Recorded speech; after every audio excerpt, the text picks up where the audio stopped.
The African economy in 2022, towards a sustainable recovery. In 2020, the COVID-19 pandemic plunged the world economy into an unprecedented crisis. No country remained unscathed.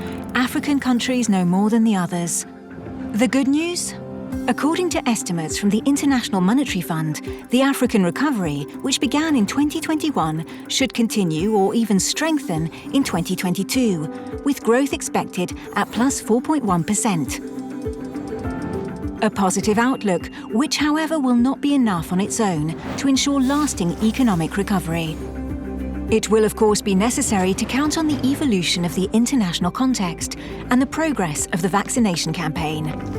Still, according to the IMF, in the majority of African countries, ensuring extensive vaccination coverage will not be possible before the end of 2023.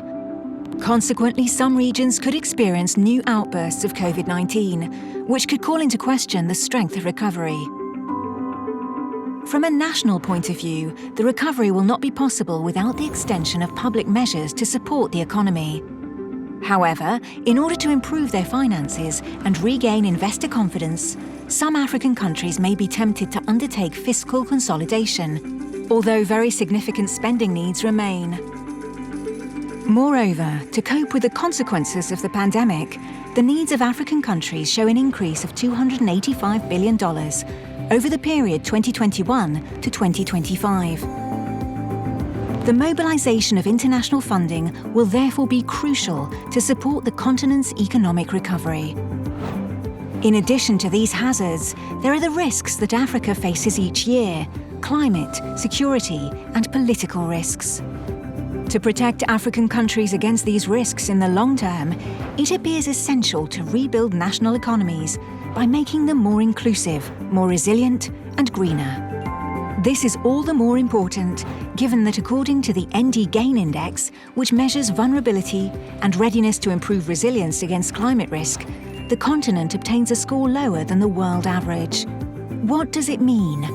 That climate change will have dramatic economic and social consequences on the continent, with effects in particular on food security and population displacement. If we also consider that the current growth is insufficient with regard to the demographic dynamism of the continent, a conclusion emerges.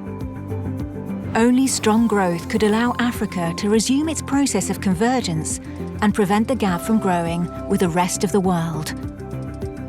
International solidarity is even more essential, as more than a third of young people aged 15 to 24 and 40% of the world's children will be concentrated in Africa by 2050.